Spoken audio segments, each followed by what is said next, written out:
Can you tell that's fake? Fake tears? A little bit. Really? God, I thought that was good. Well, that was kind of a rants move there. Oh, call me Washington crying. Democrats, because I'm just crocodile tears galore. And like me, their crocodile tears are very, very, very, very obvious. So at this point in the legislative session in Olympia, work is going to begin, we hope, in earnest on trying to figure out the state's budget situation. As you know, and as we have known since, curiously, the day after the November election, we are in quite the budgetary situation. We have a $14 billion-ish budget deficit that, again, just weirdly, no one told us about until the day after the November election and the day after Washingtonians decided to hand Democrats all of the major races, because apparently putting the same party in control of state government yet again after years and years of failure is just the best that we can do. So we know, up to this point in the legislative session, we've been talking about some bad bills and policy issues, which we'll continue to discuss, but sort of looming over all of it is, what are they going to do to deal with the budget? Is it going to be all cuts? One could hope. Is it going to be a mixture of increased revenue, so new taxes, increased taxes, and cuts? Or are they just going to go full stupid and increase taxes to cover everything and also increase spending in the process? I know what they want to do. I don't know if they're going to be allowed to do it, but yesterday the House Democratic Caucus put out this sob story. You know it. I don't even have to tell you. You know exactly how this is going to go, right? Oh my gosh. If we can't raise your taxes, we're doomed. We are absolutely doomed. And all the critical things, life and death, healthcare, education, public safety, we're going to have to cut all of it and everything's going to be horrible. So that's what they did. They put out this new website. What does a no revenue budget mean? So in this, they're looking at the worst case scenario. What if we can't have any new revenue? What if we can't increase taxes and we have to resort to $14 billion in cuts, in budget cuts? You just read this, and first of all, there is such a lack of accountability. There is zero accountability. Zero. Not an ounce of it, not a whisper of it. It says catastrophic cuts to services that save lives. Here's the thing that really gets me. They say, due to increasing needs, rising inflation, and slowing revenue growth, Washington State is facing a budget deficit. Let me read that again, because I swear I missed something there. Due to increasing needs, rising inflation, and slowing revenue growth, Washington State is facing a budget deficit. Are those the only three reasons? Gosh, that's weird, because I could swear that spending more money than you should have, out of control spending increases, massive increases in the size and scale of government, none of that. Again, no accountability. No desire to take accountability. It says Washington's tax structure requires more spending by low and middle income residents, and the wealth gap growing, oh, there it is, the wealth gap growing between billionaires and regular working families. We're all falling behind. So they've set it up for what it's going to be. Oh my gosh, we will have to make these massive cuts to really important things that save lives if we don't increase taxes. So they're spinning the sob story, and they pulled out these things that they might have to cut. Worst case scenario: healthcare, human services and early learning, higher education, helping, oh, here it is, the Trump card, helping people with disabilities. Do you want to cut money from people with disabilities? I'm surprised there's not a line item for childhood cancer, kill puppies, behavioral health, corrections, as if they ever care at all about public safety. But when, of course, there's a budget crisis, they know people care about public safety, so they dangle it over your head and say, we'll have to make cuts to public safety. This is what could happen. Now, again, you guys aren't surprised by this. One, because you're very, very smart. And two, you watch the unDivided podcast, which actually those first two things might be connected. Maybe that's why you're just so smart and in tune to what's going on. Because we told you, in fact, we broke the news before Christmas when we got our hands on a leaked memo from the Democratic Party that showed exactly what their playbook is going to be. And that's why we're not surprised by this, right? In this leaked memo that happened mid-December, they said that their winning narrative, they were going to rely on the same thing that helped them defeat the initiative to repeal the capital gains tax in November. They said their narrative is simple. We're going to fund good stuff like education and early learning by making the wealthy few pay what they owe.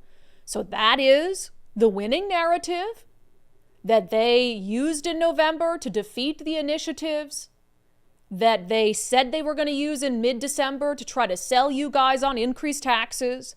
And that's the narrative in the playbook that they're pushing to the public right now. And I also want to remind you, just so we know the language that they're going to use, because they use it in this website where they talk about, hey, we can't cut things that save lives. We can just make wealthy people pay their fair share. Remember what was leaked out? The best ways to talk taxes, the do say and don't say. Do focus on the proposed solutions and how it will make people's lives better. Don't focus on the budget hole. Yeah, definitely don't do that, because if you're focusing on the budget hole, then you're focusing on how Democrats have misspent funds. And then this one, be specific about the villain. Talk about the wealthy few and those who wrote our flawed tax code nearly 100 years ago. Literally saying, this is the person, these are the people we're going to villainize. Be specific about the villain, and that's what they're doing. They're saying, we want to pay for all this critical stuff that saves lives. And who's going to pay for it? The villain. The rich people are going to pay for it, which of course we know is disingenuous because they're also pushing proposed tax increases on regular people like property owners. Nicole, can you go back one slide to the winning narrative? You know something I never really noticed in there when we first talked about this? Fund good stuff like education and early learning. So are you funding bad stuff? I guess, because we know that they're funding an entity that hosts adult jack-off sessions.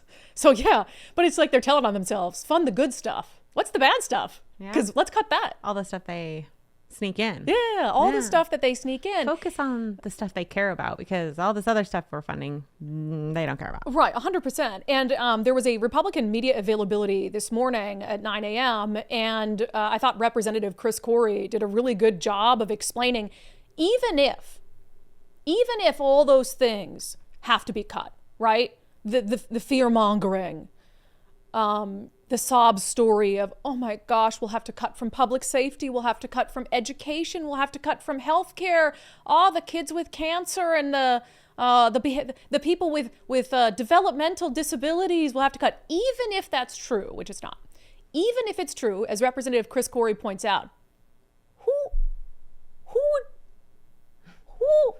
would you blame for that, right?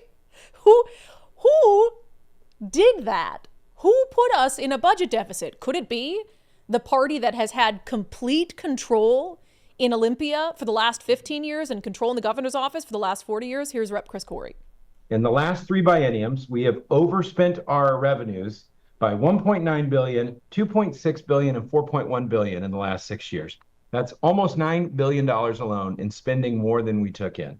And so now they're claiming we have this big deficit. It's really just a masquerade of their reckless spending and financial irresponsibility. There's no other way to put it. We've been warning them for years that you cannot continue to spend more money than you take in. You cannot spend more, one-time monies. A great example of that is when they raided $4 billion out of our state's rainy day savings account and spent it on ongoing costs. This is the natural result of that. Fiscal irresponsibility has consequences, and you're yielding this result. And now what are they doing? They're threatening people. Well, if you don't do this, we're going to have all these drastic cuts that are going to impact your life. It's ridiculous. What they should be doing is saying, we still have revenue growth, which we do. We're just not going to do a bunch of new spending. Easy, right? And again, you can't argue with that logic.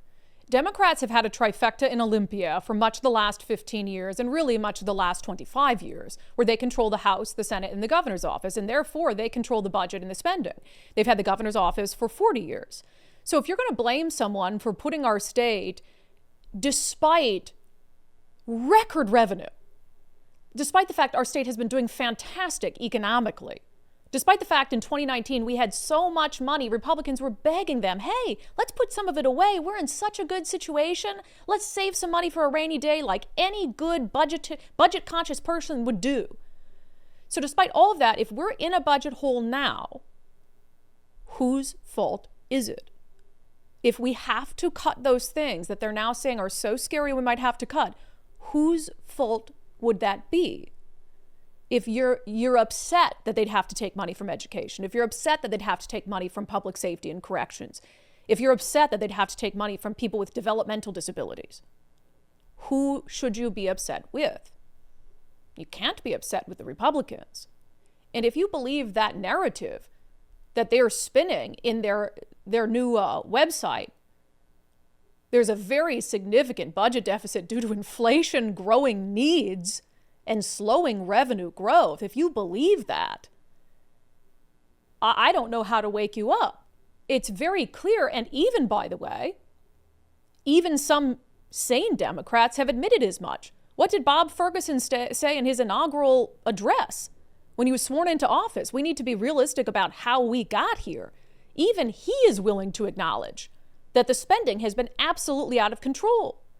But Democrats are so used to the media not questioning them, and as a result, the populace not being properly informed, that they actually do believe that they can push this stuff out there. And maybe they're right to believe it. I'll have to look at the news reports today and see how the rest of the media, the legacy media, is covering this issue. Because if you're not going to say that the primary issue here is out of control spending, then I don't know how we move on from here. Now, thankfully, I mentioned Bob Ferguson. Thankfully, Bob Ferguson has it all figured out. And I expect a breaking news conference at any moment for Bob Ferguson to let us all know that he's figured it out, that he has figured out how to close our state's $14 billion budget gap. Just don't replace the carpet in the governor's office. Oh, yes. In the middle of all of this wheeling and dealing, fear-mongering, hand-wringing, what are we going to do? What are we going to do? Bob Ferguson would like you to know that he just saved us $70,000 by canceling an order placed last year to replace the carpet in the governor's office. Gosh, that guy, such a good person, good steward of our tax dollars. He says that's just one example of how thorough my team has been in scouring state spending. This work is critical in the face of the biggest budget deficit in state history. Thank you, Bob. You know, I was wrong about you. Every bad thing I ever said about you, I was totally wrong. And as I said to Bob Ferguson, okay, as long as you're looking to slash spending, how about we cut the Department of Equity? There's a bill to do that. How about we eliminate the Department of Equity? That would save us not $70,000, that would save us $19 million. How about we don't provide legal assistance to the tune of $14 million to people who are in our state illegally, already sucking off the system? How about we cut the money that's going to the Pan Eros Foundation so they can provide event space for adult men to gather around in a circle for literally, God, that phrase I always use actually does apply, for literally a circle jerk. How about we cut that money? How about we cut the now $50 million or so, a story we're going to lead the show with tomorrow, that's being proposed to go to the Washington Education Association. We know they've already gotten $10 million. How about we stop funding unions that have more than enough money that then turn around and give that money to Democrat political candidates like yourself? Huh, Bob Ferguson? You got money from the Washington Education Association. They supported your campaign. How about we stop giving them taxpayer funds? How about we stop funding bicycle clubs to the tune of $10 million? There are endless things. When you go through the budget, it's interesting because Democrats, they posted, Nicole, can you go back to that 6-pack of things that they say we might have to cut? They pull out all these horrifying things because this tactic has worked for them so many times, right? Healthcare, developmental disabilities, behavioral health, higher education, corrections, early learning. So they rely on all that, but they actually link in the article to basically every major line item on the state budget. And they know that people aren't going to click on that and go through, God, it was like 200 pages. People aren't going to do that and actually look at all the many, many things like the legal aid for illegal immigrants that we could cut instead of making cuts to early learning, to behavioral health, to corrections, to healthcare.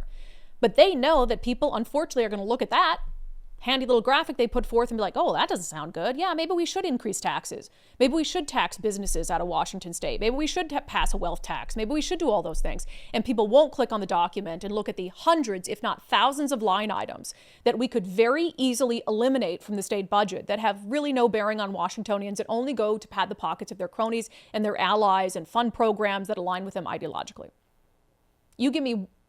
I will volunteer my services. Call me Elon Musk. you give me 1 week in Olympia for the Democrats free of charge. I will happily come down there and help you find cost savings so you don't have to cut any of these things that you're saying would put lives at risk. I'm happy to do that. So what's going to happen now is they're going to start making the push based on these things and the fear-mongering tactics. I just want you to be prepared for it, for why they have to increase your taxes. Because they want you to be on board, right? They want you to beg them to increase taxes. So all the taxes we've discussed on this show already, they're still on the table. Taxing worldwide wealth, where the really rich people will just take all their assets out of state and they won't contribute to our economy at all. Making the Seattle's jumpstart tax, so the tax on high-paying jobs that led Amazon to move jobs out of Seattle to Bellevue, pushing that statewide, which will absolutely devastate our economy. No job creators are going to want to come here, and the job creators that are here are going to take their jobs somewhere else. That's still on the table. Increasing your property taxes, giving counties the ability to do that, that's something that's still on the table.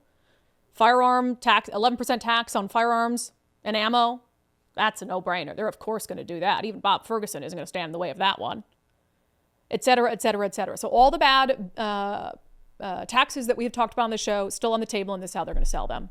Sad sob story.